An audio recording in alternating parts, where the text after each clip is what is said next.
Colombia is deploying troops in the capital, Bogota, following violent protests in support of a strike by small-scale farmers. Colombian President Juan Manuel Santos said the troops were needed to assure normality. Clashes with police broke out after thousands of people took to the streets in support of the farmers. At least 2 people have died. Farmers say government policies are driving them into bankruptcy. Last night, I ordered the militarization of Bogota, and I will do the same today in any municipality or area that needs the presence of our soldiers, President Santos said in a televised address after an overnight cabinet meeting. It's unacceptable that the actions of a few impact the lives of the majority. On Friday, the farmers' leaders said they would no longer block highways but would retain roadside pickets. They said they would resume negotiations with the government on Saturday. Water cannon. President Santos also said he was deploying up to 50,000 troops on the nation's road network to counter protests and blockages.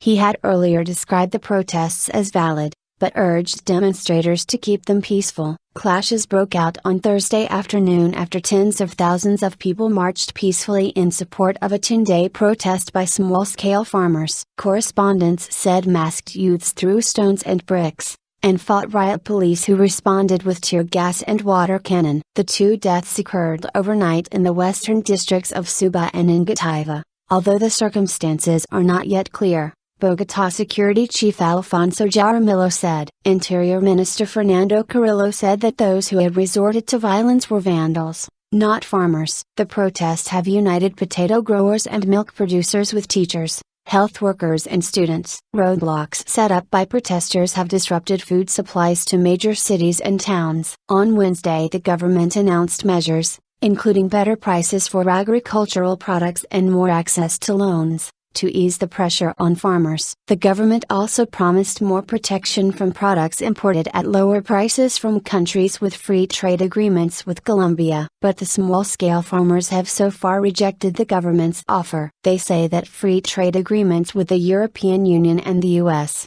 which have recently come into force, are flooding the market with agricultural products at prices they are unable to match. They also complain that rising fuel and production costs have turned small-scale farming into a loss-making business.